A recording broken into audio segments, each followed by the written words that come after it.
उचित नहीं है, ये उचित नहीं है। अखिलेश जी प्लीज, मैं आपको मौका दूंगा राज्यपाल अभिभाषण पे, प्लीज। नो, ये तरीका ठीक नहीं है। No,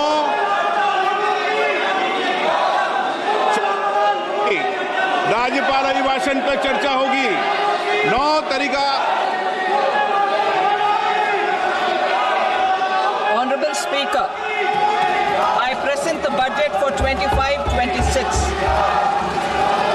This budget continues our government's efforts to A. Accelerate growth, B. Secure inclusive development, C. Invigorate private sector investments, D. Uplift household sentiments, and E. Enhance spending power of India's rising middle class. Together, we embark on a journey to unlock our nation's tremendous potential for greater prosperity and global positioning under the leadership of Honorable Prime Minister Shri Narendra Modi. As we complete the first quarter of the 21st century, continuing geopolitical headwinds suggest lower global economic growth over the medium term. However, our aspiration for a Vikasit Bharat inspires us, and the transformative work we have done during our government's first 2 terms guides us to march forward resolutely. Our economy is the fastest growing among all major economies. Our development track record for the past 10 years and structural reforms have drawn global attention. Confidence in India's capability and potential has only grown in this period. We see the next 5 years as a unique opportunity to realize Sabka Vikas, stimulating balanced growth of all regions. The great Telugu poet and playwright Gurujada Apparao had said, "Deshamante matti kadoy, deshamante manushuloy," meaning a country is not just its soil, a country is its people. In line with this, for us, Vikasit Bharat encompasses zero poverty, 100% quality good school education, access to high quality, affordable and comprehensive health care, 100% skilled labor with meaningful employment, 70% women in economic activities, and farmers making our country the food basket of the world. In this budget, the proposed development measures span 10 broad areas focusing on Garib, youth, Annadata, and Nari, spurring agricultural growth and productivity, building rural prosperity and resilience, taking everyone together on an inclusive growth path, boosting manufacturing and furthering Make in India, supporting MSMEs, enabling employment-led development, investing in people, economy, and innovation, securing energy supplies, promoting exports, and nurturing innovation. For this journey of development, our 4 powerful engines are agriculture, MSME, investments, and exports. The fuel, our reforms, our guiding spirit, inclusivity, and the destination, Vikasit Bharat. This budget aims to initiate transformative reforms across 6 domains. During the first 5 years, these will augment our growth potential and global competitiveness.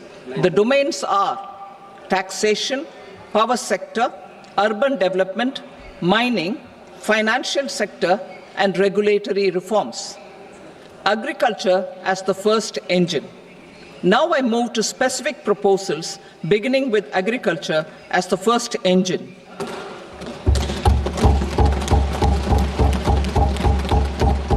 Prime Minister Dhan Dhanya Krishi Yojana, developing agri-districts program. Motivated by the success of the aspirational district program, Our government will undertake a Prime Minister Dhan Dhanya Krishi Yojana in partnership with states. Through the convergence of existing schemes and specialized measures, the program will cover 100 districts with low productivity, moderate crop intensity, and below average credit parameters. It aims to 1. Enhance agricultural productivity, 2. Adopt crop diversification and sustainable agricultural practices, 3. Augment post-harvest storage at the panchayat and block level, 4. Improve irrigation facilities, and 5. Facilitate availability of long-term and short-term credit. This program is likely to help 1.7 crore farmers. Building rural prosperity and resilience. A comprehensive multi-sectoral rural prosperity and resilience program will be launched in partnership with the states. This will address underemployment in agriculture through skilling, investment, technology, and invigorating the rural economy. The goal is to generate ample opportunities in rural areas so that migration is an option but not a necessity. The program will focus on rural women, young farmers, rural youth, marginal and small farmers, and landless families. The details are in Annexure A. Domestic best practices will be incorporated, and appropriate technical and financial assistance will be sought from multilateral development banks. In Phase 1, 100 developing agri-districts will be covered. Atmanirbharta in pulses. Our government is implementing the National Mission for Edible Oil Seed for achieving Atmanirbharta in edible oils.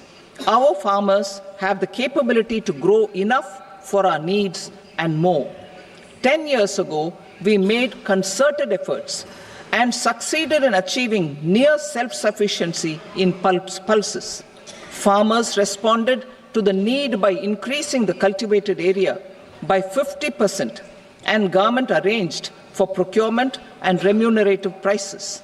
Since then, with rising incomes and better affordability, our consumption of pulses has increased significantly. Our government will now launch a 6-year mission for Atmanirbharta in pulses with a special focus on Tuar, Urad, and Masoor. Details are in Annexure B. Central agencies such as NAFED and NCCF will be ready to procure these 3 pulses as much as offered during the next 4 years from farmers who register with these agencies and enter into agreements. Comprehensive program for vegetables and fruits. It is encouraging that our people are increasingly becoming aware of their nutritional needs. It is a sign of a society becoming healthier. With rising income levels, the consumption of vegetables, fruits, and Shri Anna is increasing significantly. A comprehensive program to promote production, efficient supplies, processing, and remunerative prices for farmers will be launched in partnership with the states. Appropriate institutional mechanisms for implementation and participation of farmer producer organizations and cooperatives will be set up. Makhana board in Bihar. For this, there is a special opportunity for the people of Bihar. A Makhana board will be established in the state to improve production, processing, value addition, and marketing of makhana. The people engaged in these activities will be organized into FPOs. The board will provide hand-holding and training support to makhana farmers and will also work to ensure they receive the benefits of all relevant government schemes. A national mission on high-yielding seeds will be launched, aimed at 1. Strengthening research ecosystem, 2. Targeted development and propagation of seeds with high yield, pest resistance, and climate resilience. And 3. Commercial availability of more than 100 seed varieties released since July 2024. India ranks second largest globally in fish production and aquaculture. Seafood exports are valued at 60,000 crore rupees. To unlock the untapped potential of the marine sector, our government will bring in an enabling framework for sustainable harnessing of fisheries from Indian exclusive economic zone and high seas, with a special focus on the Andaman and Nicobar and Lakshadweep Islands. For the benefit of lakhs of cotton growing farmers, I am pleased to announce a mission for cotton productivity. This 5-year mission will facilitate significant improvements in productivity and sustainability of cotton farming and promote extra long staple cotton varieties. The best of science and technology support will be provided to farmers. Aligned with our integrated 5F vision for the textile sector, this will help in increasing incomes of the farmers and ensure a steady supply of quality cotton for rejuvenating India's traditional textile sector. Kisan credit cards facilitate short-term loans for 7.7 crore farmers, fishermen, and dairy farmers. The loan limit under modified interest subvention scheme will be enhanced from 3 lakh rupees to 5 lakh rupees for loans taken through the KCC. For Atmanirbharta in urea production, our government had reopened 3 dormant urea plants in the eastern region. To further augment urea supply, a plant with annual capacity of 12.7 lakh metric tons will be set up at Namrup in Assam.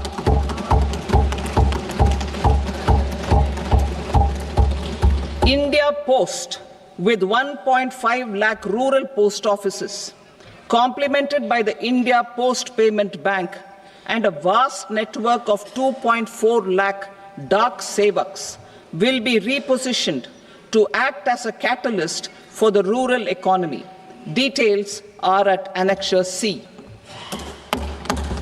India Post will also be transformed as a large public logistics organization.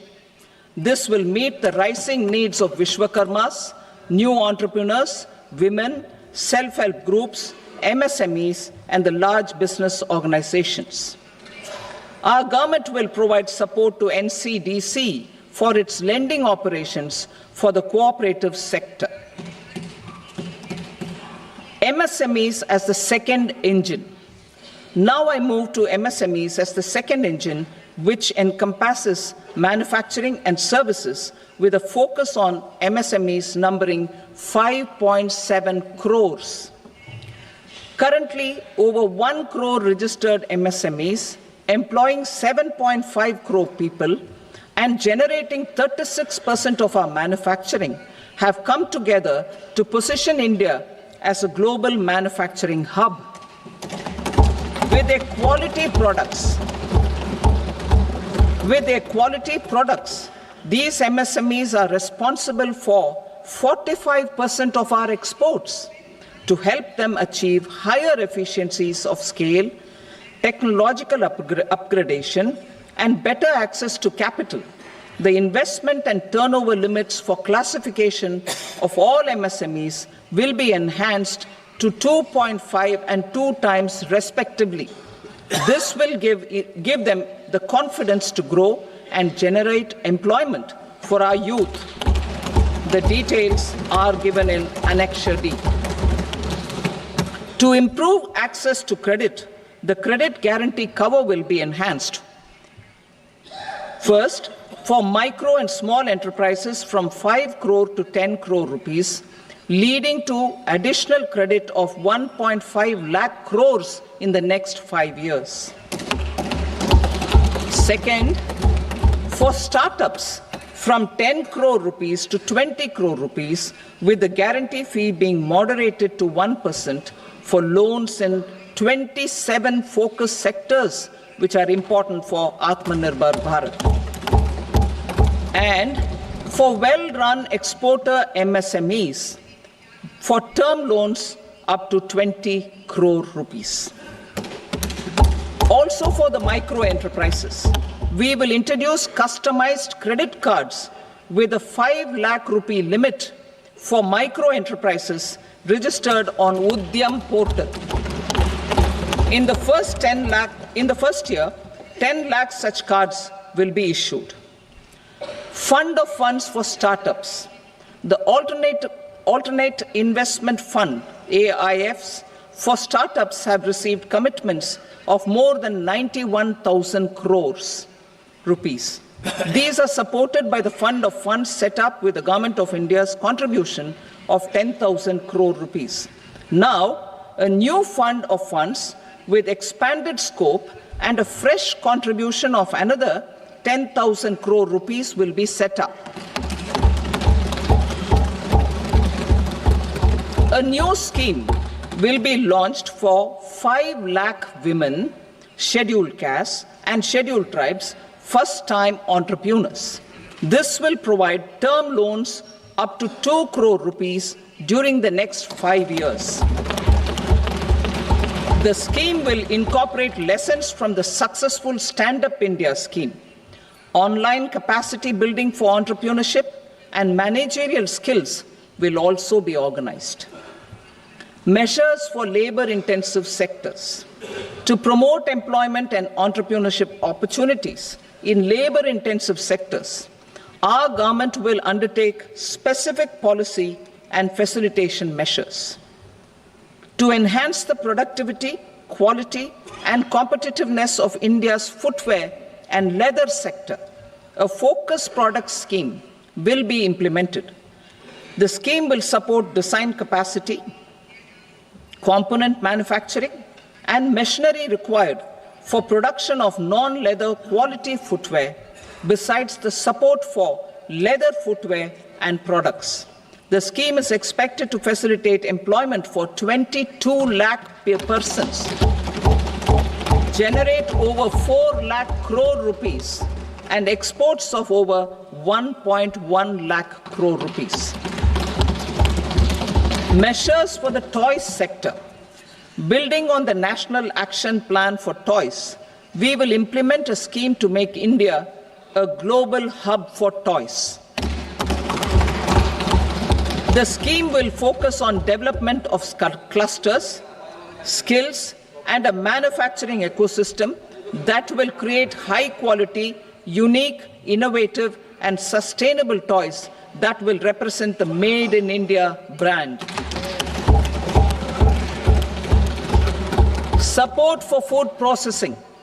In line with our commitment towards Purvodaya, we will establish a National Institute of Food Technology, Entrepreneurship and Management in Bihar.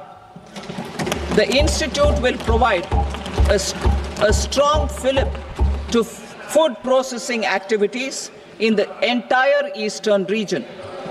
This will result in 1. Enhanced income for the farmers through value addition to their produce, and 2. Skilling entrepreneurship and employment opportunities for the youth. Manufacturing mission, furthering Make in India. Our government will set up a national manufacturing mission covering small, medium, and large industries for furthering Make in India by providing policy support, execution roadmaps, governance, and monitoring framework for central ministries and states. Details are in Annexure E. Given our commitment to climate-friendly development, the mission will also support clean tech manufacturing. This will aim to improve domestic value addition and build our ecosystem for solar PV cells, EV batteries, motors and controllers, electrolyzers, wind turbines, very high voltage transmission equipment, and grid scale batteries. Investment as the third engine. Now I move to investment as the third engine, which encompasses investing in people, investing in the economy, and investing in innovation. Investing in people. Saksham Anganwadi and Poshan 2.0. Saksham Anganwadi and Poshan 2.0 program provides nutritional support to more than 8 crore children, 1 crore pregnant women and lactating mothers all over the country, and about 20 lakh adolescent girls in aspirational districts and the Northeast region. The cost norms for these nutritional support will be enhanced appropriately. Atal Tinkering Labs.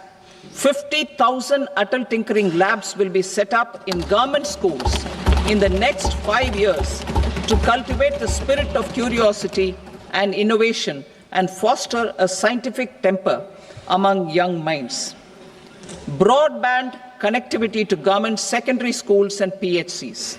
Broadband connectivity will be provided to all government secondary schools and primary health centers in rural areas under the BharatNet project. Bharatiya Bhasha Pustak Scheme. We propose to implement a Bharatiya Bhasha Pustak scheme to provide digital form Indian language books for schools and for higher education. This aims to help students understand their subjects better and in their language. National Centers of Excellence for Skilling. Building on the initiative announced in the July 24 budget, 5 national centers of excellence for skilling will be set up with global expertise and partnerships to equip our youth with the skills required for Make for India, Make for the World manufacturing. The partnership will cover curriculum design, training of trainers, and a skills certification framework and periodic reviews. Expansion of capacity in IITs. Total number of students in 23 IITs has increased 100% from 65,000 to 1.35 lakh in the past 10 years.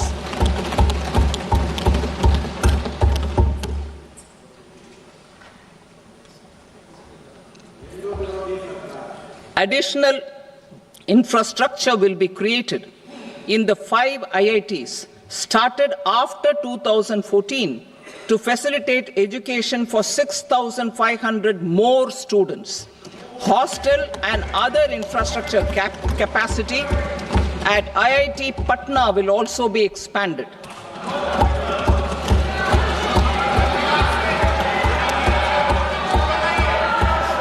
Center of Excellence.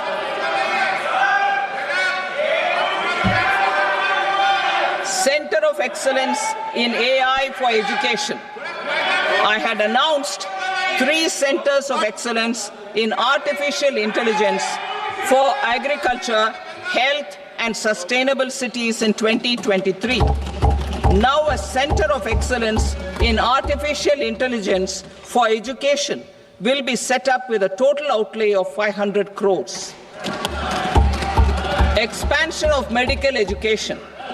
Our government has added almost 1.1 lakh undergraduate and postgraduate medical education seats in 10 years, an increase of 130%. In the next year, 10,000 additional seats will be added in medical colleges and hospitals towards the goal of adding 75,000 seats in the next 5 years. Daycare cancer centers in all district hospitals. Our government will facilitate setting up of daycare cancer centers in all district hospitals in the next 3 years. 200 centers will be established in 25-26 itself. Strengthening urban livelihoods. Our government has been giving priority to assisting urban poor and vulnerable groups. A scheme for socio-economic upliftment of urban workers will be implemented to help them improve their incomes, have sustainable livelihoods, and a better quality of life. PM Swanidhi scheme has benefited more than 68 lakh street vendors, giving them respite from high-interest informal sector loans. Building on this success, the scheme will be revamped with enhanced loans from banks, UPI-linked credit cards with 30,000 rupees limit, and capacity building support. Social Security Scheme for welfare of online platform workers. Gig workers of online platforms provide great dynamism to the new age services economy. Recognizing their contribution, our government will arrange for their identity cards and registration on the E-shram portal. They will be provided healthcare under PM Jan Arogya Yojana. This measure is likely to assist nearly 1 crore gig workers.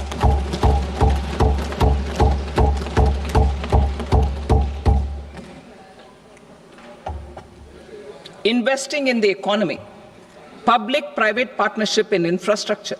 Each infrastructure-related ministry will come up with a 3-year pipeline of projects that can be implemented in PPP mode. States will also be encouraged to do so and can seek support from the India Infrastructure Project Development Fund, which is a scheme to prepare PPP proposals. Support to states for infrastructure. An outlay of 1.5 lakh crore is proposed for the 50-year interest-free loans to states for capital expenditure and incentives for reforms. Building on the success of the first asset monetization plan announced in 2021, the second plan for 2025 to 30 will be launched to plow back capital of 10 lakh crore in new projects. Regulatory and fiscal measures will be fine-tuned to support the plan. Jal Jeevan Mission. Since 2019, 15 crore households, representing 80% of India's rural population, have been provided access to portable tap water connections. To achieve 100% coverage, I am pleased to announce the extension of this mission until 2028 with an enhanced total outlay. The mission's focus will be on the quality of infrastructure and O&M of rural piped water supply schemes through Jan Bhagidari. A separate MOU or separate MOUs will be signed with the states and union territories to ensure sustainability and citizen-centric water services delivery. Urban sector reforms. Building on the July budget proposals, urban sector reforms related to governance, municipal services, urban land and planning will be incentivized. Urban Challenge Fund. The government will set up an urban challenge fund of 1 lakh crore rupees to implement the proposals for cities as growth hubs, creative redevelopment of cities, and for water and sanitation purposes announced in the July budget. This fund will finance up to 25% of the cost of bankable projects, with a stipulation that at least 50% of the cost is funded from bonds, bank loans, and PPPs. An allocation of 10,000 crore is proposed in 2025-26. Power sector reforms. We will incentivize electricity distribution reforms and augmentation of intra-state transmission capacity by states. This will improve financial health and capacity of electricity companies. Additional borrowing of 0.5% of GSDP will be allowed to states contingent on these reforms. Nuclear energy mission for Vikasit Bharat. Development of at least 100 gigawatt of nuclear energy by 2047 is essential for our energy transition efforts. For an active partnership with the private sector towards this goal, amendments to the Atomic Energy Act and the Civil Liability for Nuclear Damage Act will be taken up. A nuclear energy mission for research and development of small modular reactors with an outlay of 20,000 crore will be set up. At least 5 indigenously developed small modular reactors will be operationalized by 2033. Shipbuilding. The shipbuilding financial assistance policy will be revamped to address cost disadvantages. This will also include credit notes for shipbreaking in Indian yards to promote the circular economy. Large ships above a specified size will be included in the infrastructure harmonized master list. Shipbuilding clusters will be facilitated to increase the range, categories, and capacity of ships. This will include additional infrastructure, facilities, skilling, and technology to develop the entire ecosystem. Maritime Development Fund. For long-term financing for the maritime industry, a Maritime Development Fund with a corpus of 25,000 crore rupees will be set up. This will be for distributed support and promoting competition. This will have up to 49% contribution by the government, and the balance will be mobilized from ports and from private sector. UDAN regional connectivity schemes. UDAN has enabled 1.5 crore middle-class people to meet their aspirations for speedier travel. The scheme has connected 88 airports, and operationalized 619 routes. Inspired by that success, a modified UDAN scheme will be launched to enhance regional connectivity to 120 new destinations and carry 4 crore passengers in the next 10 years. 4 crore additional passengers in the next 10 years. The scheme will also support helipads and smaller airports in hilly, aspirational, and northeast regional districts. Greenfield airports will be facilitated in Bihar to meet the future needs of the state. These will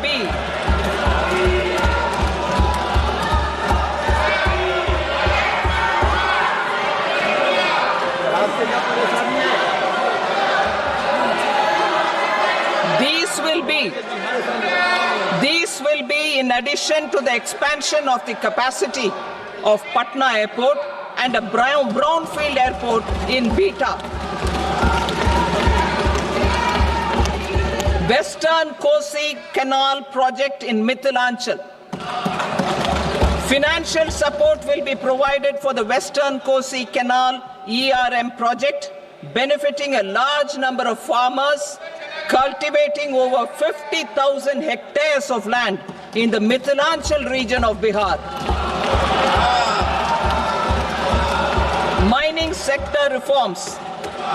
Mining sector reforms, including those for minor minerals, will be encouraged through sharing of best practices and institutions of a state mining index. A policy for recovery of critical minerals from tailings will be brought out. Under the special window for affordable and mid-income housing, SWAMI, 50,000 dwelling units in stressed housing projects have been completed and keys handed over to home buyers. Another 40,000 units will be completed in 2025, further helping middle-class families who were paying EMIs on loans taken for apartments while also paying rent for their current dwellings. Building on this success, Swami Fund 2 will be established as a blended finance facility with contribution from the government, banks and private investors. This fund of 15,000 crore rupees will aim for expeditious completion of another 1 lakh units. PM Gati Shakti data for private sector. For furthering PPPs and assisting the private sector in project planning, access to relevant data and maps from the PM Gati Shakti portal will be provided. Tourism for employment-led growth. Top 50 tourist destination sites in the country will be developed in partnership with states through a challenge mode. Land for building key infrastructure will have to be provided by the states. Hotels in these destinations will be included in the infrastructure harmonized list. The following measures will be taken for facilitating employment-led growth. Organizing intensive skill development programs for our youth, including in institutes of hospitality management. Providing mudra loans for homestays. Improving ease of travel and connectivity to tourist destinations.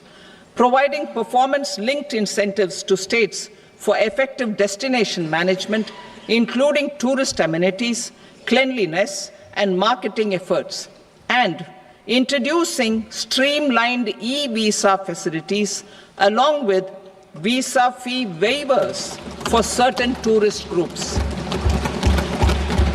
Continuing with the emphasis on places of spiritual and religious significance, in the July budget, there will be a special focus on destinations related to the life and times of Lord Buddha.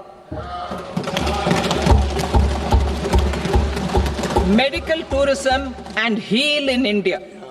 Medical tourism and heal in India will be promoted in partnership with the private sector, along with capacity building and easier visa norms. Investing in innovation. To implement private sector-driven research, development and innovation initiatives announced in the July budget, I am now allocating 20,000 crore rupees for this purpose. A deep tech fund of funds will also be explored to catalyze the next generation startups as a part of this initiative.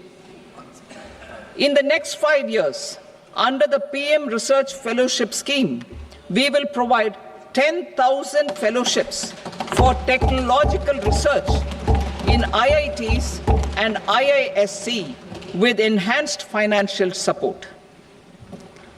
The second gene bank with 10 lakh germplasm lines will be set up for future food and nutritional security. This will provide conservation support to both public and private sectors for genetic resources. We will start a national geospatial mission to develop foundational geospatial infrastructure and data. Using PM Gati Shakti, this mission will facilitate modernization of land records, urban planning, and design of infrastructure projects. A Gyan Bharatam mission for survey, documentation, and conservation of our manuscript heritage with academic institutions, museums, libraries, and private collectors will be undertaken to cover more than 1 crore manuscripts. We will set up a national digital repository of Indian knowledge systems for knowledge sharing. Now I move to exports as the fourth engine. We will set up an export promotion mission with sectoral and ministerial targets driven jointly by the Ministries of Commerce, MSME, and Finance. It will facilitate easy access to export credit, cross-border factoring support, support to MSMEs to tackle non-tariff measures in overseas markets.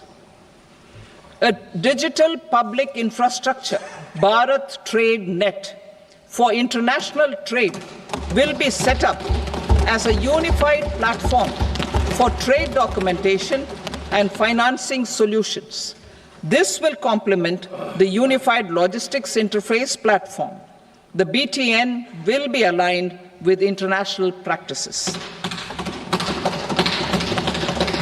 Support will be provided to develop domestic manufacturing capacities for our economy's integration with global supply chains. Sectors will be identified based on objective criteria. Facilitation groups with participation of senior officers and industry representatives will be formed for select products and supply chains. Through this, there are huge opportunities related to Industry 4.0, which needs high skills and talent. Our youth have both. Our government will support the domestic electronic equipment industry to leverage this opportunity for the benefit of our youth.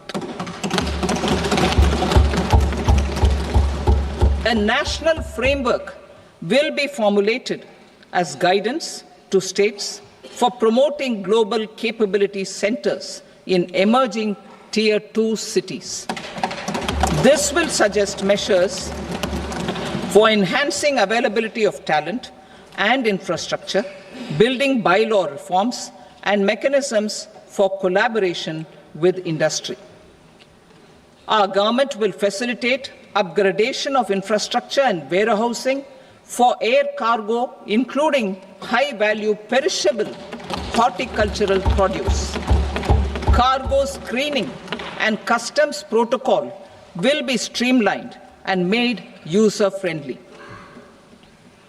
Reforms as the fuel.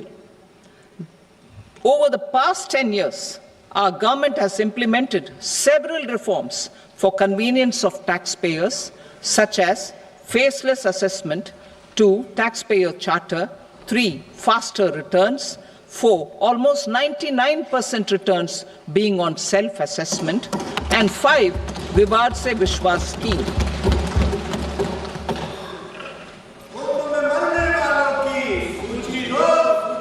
Continuing these efforts, I reaffirm the commitment of the tax department to trust first, scrutinize later. I also propose to introduce the new income tax bill next week. I will detail the indirect tax reforms and changes in direct taxes in Part B. Financial sector reforms. The FDI limit for the insurance sector will be raised from 74 to 100%. This enhanced limit will be available for those companies which invest the entire premium in India. The current guardrails and conditionalities associated with foreign investment will be reviewed and simplified. The services of India Post Payment Bank will be deepened and expanded in rural areas. NABFID will set up a partial credit enhancement facility for corporate bonds for infrastructure. Public sector banks will develop Grameen Credit Score framework to serve the credit needs of SHG members and people in rural areas. A forum for regulatory coordination and development of pension products will be set up. To implement the earlier announcement on simplifying the KYC processes, the revamped Central KYC Registry will be rolled out in 2025. We will also implement a streamlined system for periodic updating. Requirements and procedures for speedy approval of company mergers will be rationalized. The scope for fast-track mergers will also be widened and the process made simpler. As proposed in the interim budget, we signed bilateral investment treaties with 2 countries in 2024 to encourage sustained foreign investment, and in the spirit of First Develop India, the current model BIT will be revamped and made more investor-friendly. In the last 10 years, in several aspects, including financial and non-financial, our government has demonstrated a steadfast commitment to ease of doing business. We are determined to ensure that our regulations must keep up with technological innovations and global policy developments. A light-touch regulatory framework based on principles and trust will unleash productivity and employment. Through this framework, we will update regulations that were made under old laws. To develop this modern, flexible, people-friendly, and trust-based regulatory framework appropriate for the 21st century, I propose 4 specific measures. A high-level committee for regulatory reforms will be set up for a review of all non-financial sector regulations, certifications, licenses, and permissions. The committee will be expected to make recommendations within a year. The objective is to strengthen trust-based economic governance and take transformational measures to enhance ease of doing business, especially in matters of inspection and compliances. States will be encouraged to join in this endeavor. An investment friendliness index of states will be launched in 2025 to further the spirit of competitive, cooperative federalism. Under the Financial Stability and Development Council, a mechanism will be set up to evaluate impact of the current financial regulations and subsidiary instructions. It will also formulate a framework to enhance their responsiveness and development of the financial sector. In the Jan Vishwas Act 2023, more than 180 legal provisions were decriminalized. Our government will now bring up the Jan Vishwas Bill 2.0 to decriminalize more than 100 provisions in various laws. I now move to fiscal policy. In the July budget, I had committed to staying the course for fiscal consolidation. Our endeavor will be to keep the fiscal deficit each year such that central government debt remains on a declining path as a percentage of the GDP. The roadmap for the next 6 years has been detailed in the FRBM statement. Revised estimates for 2024-25. The revised estimate of the total receipts other than borrowings is 31.47 lakh crore rupees, of which the net tax receipts are 25.57 lakh crore rupees. The revised estimate of the total expenditure is 47.16 lakh crore rupees, of which the capital expenditure is about 10.18 lakh crore rupees. The revised estimate of the fiscal deficit is 4.8% of the GDP. Budget estimates for 25-26. Coming to 25-26, the total receipts other than borrowings and total expenditure are estimated at 34.96 lakh crore rupees and 50.65 lakh crore rupees respectively. The net tax receipts are estimated at 28.37 lakh crore rupees. The fiscal deficit is estimated to be 4.4% of GDP. To finance the fiscal deficit, the net market borrowings from dated securities are estimated at 11.54 lakh crore. The balance financing is expected to come from small savings and other sources. The gross market borrowings are estimated at 14.82 lakh crore rupees. I will now move to Part B. Indirect taxes. My proposals relating to customs aim to rationalize tariff structure and address duty inversion. These will also support domestic manufacturing and value addition, promote exports, facilitate trade, and provide relief to common people. Rationalization of customs tariff structure for industrial goods. as a part of comprehensive review of customs rate structure announced in July 2024 budget, I propose to 1. Remove 7 tariff rates. This is over and above the 7 tariff rates removed in 23-24 budget. After this, there will be only 8 remaining tariff rates, including 0 rate. 2. Apply appropriate cess to broadly maintain effective duty incidence, except on a few items where such incidence will reduce marginally. 3. Levy not more than 1 cess or surcharge. Therefore, I propose to exempt social welfare surcharge on 82 tariff lines that are subject to a cess. I shall now take up sector-specific proposals. To provide relief to patients, particularly those suffering from cancer, rare diseases, and other severe chronic diseases, I propose to add 36 life-saving drugs and medicines to the list of medicines fully exempted from basic custom duty.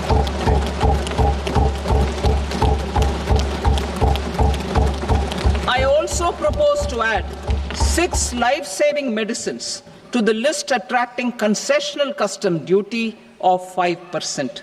Full exemption and concessional duty will also respectively apply on the bulk drugs for manufacture of the above. Specified drugs and medicines under patient assistance programs run by the pharmaceutical companies are fully exempt from BCD, provided the medicines are supplied free of cost to the patients. I propose to add 37 more medicines along with 13 new patient assistance programs. Support to domestic manufacturing and value addition. Critical minerals. In the July 2024 budget, I had fully exempted BCD on 25 critical minerals that are not domestically available. I had also reduced BCD of 2 other such minerals to provide a major fillip to their processing, especially by MSMEs.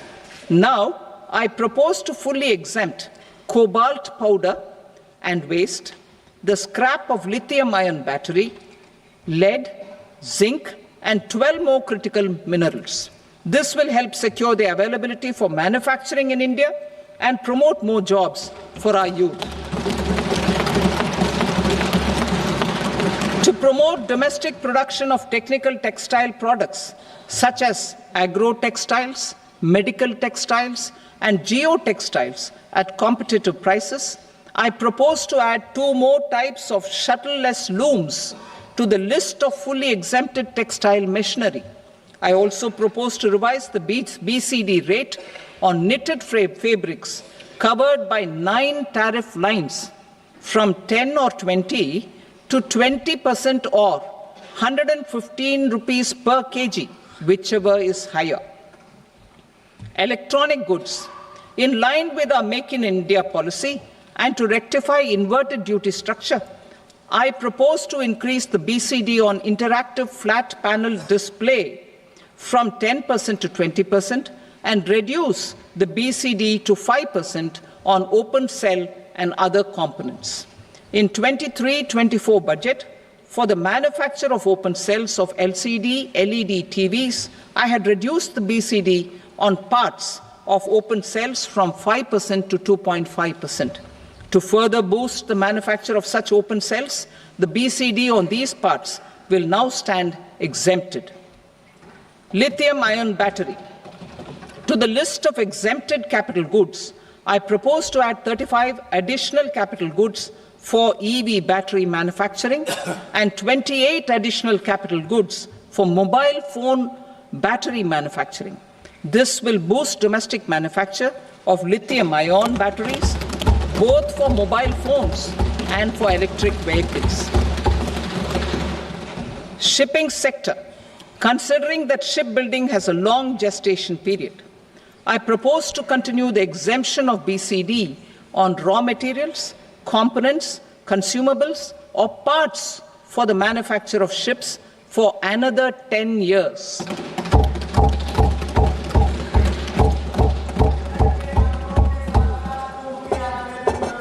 I also propose the same dispensation for shipbreaking to make it more competitive.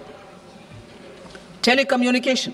To prevent classification disputes, I propose to reduce the BCD from 20% to 10% on carrier-grade Ethernet switches to make it at par with non-carrier-grade Ethernet switches. Export promotion. To facilitate exports of handicrafts, I propose to extend the time period for export from 6 months to 1 year, further extendable by another 3 months if required. I also propose to add 9 items to the list of duty-free inputs. Leather sector. I propose to fully exempt BCD on wet blue leather to facilitate imports for domestic value addition and employment. I also propose to exempt crust leather from 20% export duty to facilitate exports by small tanners. Marine products.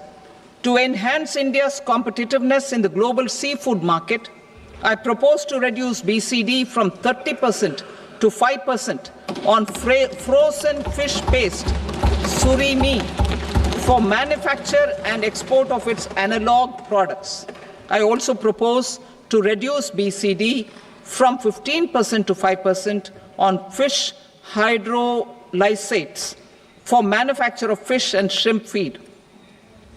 In July 2024 budget, to promote development of domestic MROs for aircraft and ships, I had extended the time limit for export of foreign origin goods that were imported for repairs from 6 months to 1 year and further extendable by 1 year. I now propose to extend the same dispensation for railway goods. Time limit for provisional assessment. Presently, the Customs Act 1962 does not provide any time limit to finalize provisional assessments, leading to uncertainty and cost to trade. As a measure of promoting ease of doing business, I propose to fix a time limit of 2 years, extendable by a year, for finalizing the provisional assessment. I propose to introduce a new provision that will enable importers or exporters, after clearance of goods, to voluntarily declare material facts and pay duty with interest but without penalty. This will incentivize voluntary compliance. However, this will not apply in cases where department has already initiated audit or investigation proceedings. For industry to better plan their imports, I propose to extend the time limit for the end use of imported inputs in the relevant rules from 6 months to 1 year. This will provide operational flexibility in view of cost and uncertainty of supply. Further, such importers will now have to file only quarterly statements instead of a monthly statement.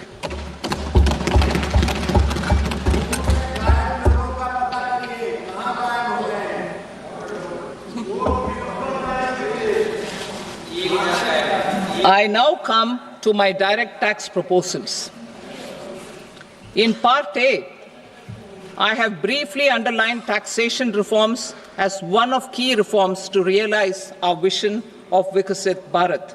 In respect of criminal law, our government had earlier ushered in Bharatiya Nyaya Sanhita, replacing Bharatiya Danda Sanhita. I am happy to inform this august House and the country that for new income tax bill will carry forward the same spirit of Nyaya in its drafting as well. The new bill will be clear and direct in text, with close to half of the present law in terms of both chapters and words. It will be simple to understand for taxpayers and tax administrators, leading to tax certainty and reduced litigation. Reforms, however, are not a destination. They are means to achieve good governance for our people and economy. Providing good governance primarily involves being responsive. The Tirukkural captures this in verse 542, which reads, "Vaanokki vaazhum ulagallam, mannavan kol nokki vaazhum kudi," meaning, just as the living beings live expecting rains, citizens live expecting good governance. Our government is committed to keeping an ear to the ground and a finger on the pulse and responding while balancing our national building efforts.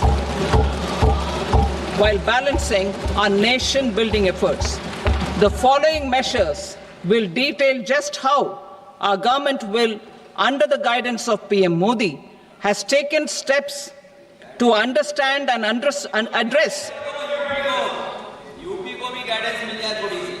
I repeat that sentence, sir.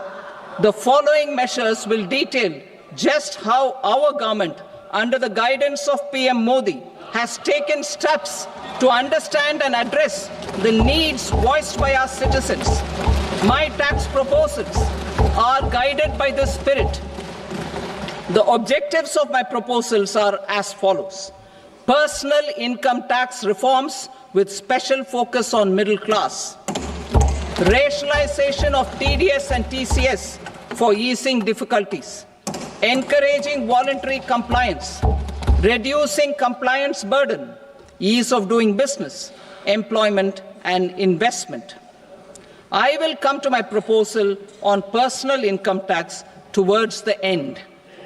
TDS and TCS, rationalization for easing difficulties. I propose to rationalize tax deduction at source, TDS, by reducing the number of rates and thresholds above which TDS is deducted. Further, threshold amounts for tax deduction will be increased for better clarity and uniformity. The limit for tax deduction on interest for senior citizens is being doubled from the present 50,000 rupees to 1 lakh rupees. Similarly, the annual limit of 2.40 lakh rupees for TDS on rent is being increased to 6 lakh rupees. This will reduce the number of transactions liable to TDS, thus benefiting small taxpayers receiving small payments. The threshold to collect tax at source, the TCS, on remittances under RBI's liberalized remittance scheme, the LRS, is proposed to be increased from 7 lakh to 10 lakhs. I also propose to remove TCS on remittances for education purposes, where such remittances is out of a loan taken from a specified financial institution. Both TDS and TCS are being applied on any transaction related to sale of goods. To prevent such compliance difficulties, I propose to omit the TCS. I also propose that the provisions of the higher TDS deduction will now apply only in non-PAN cases. In July 2024, the delay for payment of TDS up to the due date of filing statement was decriminalized. I propose to provide the same relaxation to TCS provisions as well. The government under the leadership of Prime Minister Modi believes in Sabka Saath, Sabka Vikas, Sabka Vishwas and Sabka Prayas. In line with this, we brought in updated return facility in 2022 for voluntary compliance by taxpayers who had omitted to report their correct income. Our trust in taxpayers was proved right. Nearly 90 lakh taxpayers voluntarily updated their incomes by paying additional tax. Taking this trust further, I now propose to extend the time limit to file updated returns for any assessment year from the current limit of 2 years to 4 years. I propose to reduce the compliance burden for small charitable trusts and institutions by increasing their period of registration from 5 years to 10 years.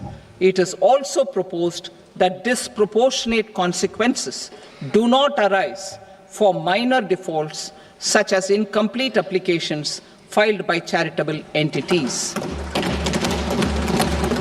Presently, taxpayers can claim the annual value of self-occupied properties as nil only on the fulfillment of certain conditions.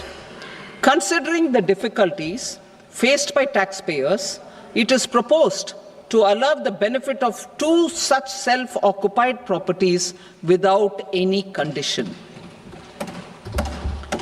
To streamline the process of transfer pricing and to provide an alternative to yearly examination, I propose to introduce a scheme for determining arm's length price of international transaction for a block period of 3 years. This will be in line with global best practices.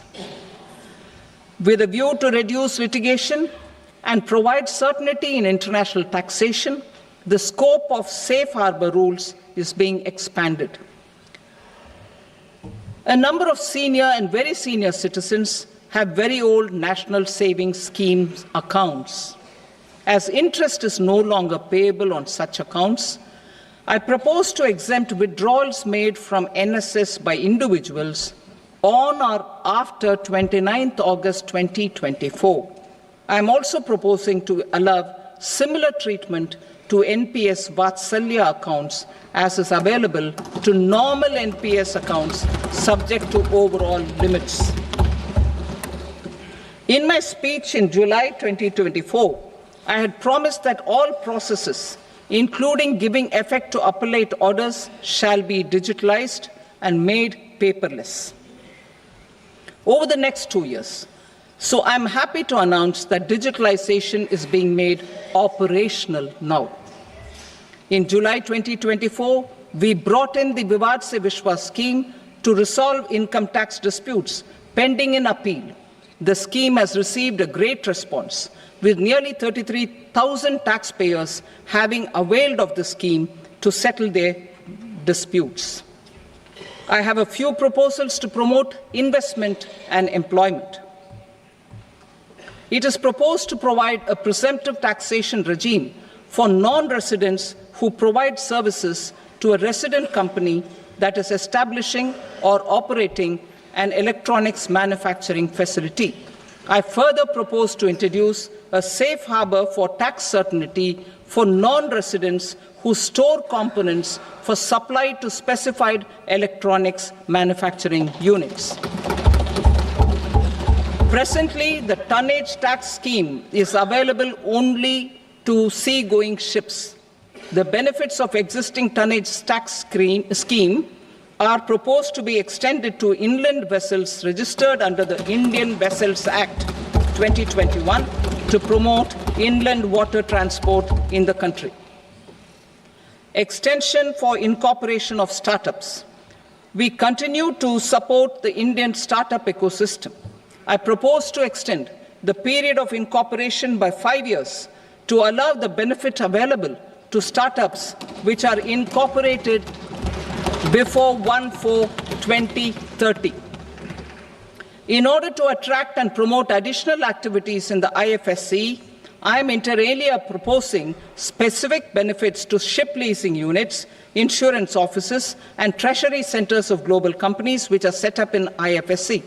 Further, to claim benefits, the cut-off date for commencement in IFSC has also been extended by 5 years to 31/3/2030. Category 1 and Category 2 AIFs are undertaking investments in infrastructure and other such sectors. I propose to provide certainty of taxation to these entities on the gains from securities, to promote funding from sovereign wealth funds and pension funds to the infrastructure sector. I propose to extend the date of making an investment by 5 more years up to 31st March 2030.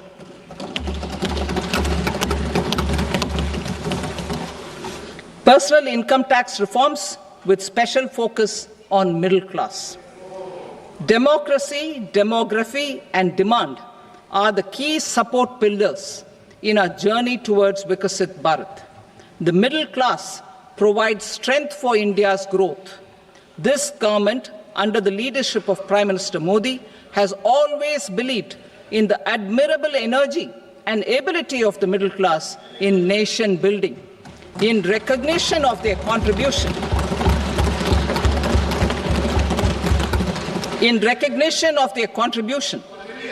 we have periodically reduced their tax burden. Right after 2014, the nil tax slab was raised to 2.5 lakhs of rupees, which was further raised to 5 lakh rupees in 2019 and to 7 lakh rupees in 2023. This is reflective of our government's trust on the middle class taxpayers. I am now happy to announce that there will be no income tax payable up to income of 12 lakh rupees.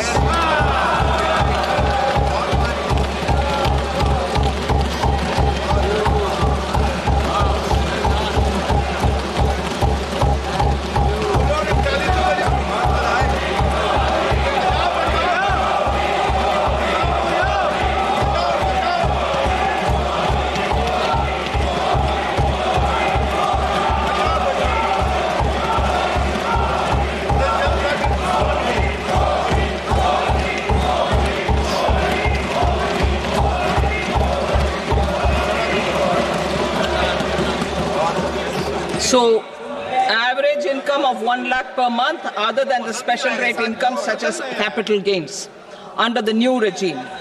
This limit will be 12.75 lakh for salaried taxpayers due to the standard deduction of 75,000. Slabs and rates are being changed across the board to benefit all taxpayers. The new structure will substantially reduce the taxes of the middle class and leave more money in their hands, boosting household consumption, savings, and investment.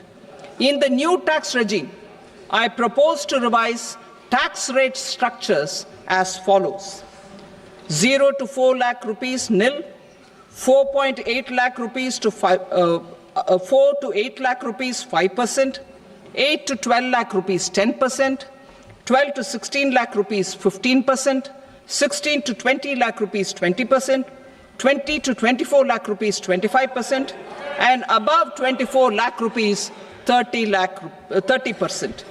To taxpayers up to 12 lakh of normal income, other than special rate income such as capital gains. I read that again. To taxpayers up to 12 lakh of income, other than special rate income such as capital gains, tax rebate is being provided in addition to the benefit due to slab rate reduction in such a manner that there is no tax payable by them. The total tax benefit of slab rate changes and rebate at different income levels can be illustrated with a few examples. A taxpayer in the new regime with an income of 12 lakh rupees will get a benefit of 80,000 rupees in tax, which is 100% of tax payable as per the existing rates. A person having income of 18 lakh rupees will get a benefit of 70,000 rupees in tax, that is 30% of tax payable as per existing rates. A person with an income of 25 lakh gets a benefit of 1,10,000 rupees, that is 25% of his tax payable as per existing rates. Details of my tax proposals are given in the annexure. As a result of these proposals, Honorable Speaker, sir, revenue of about 1 lakh crore in direct taxes and 2,600 crores in indirect taxes will be foregone. Mr. Speaker, sir, with this, I commend the budget to this august House.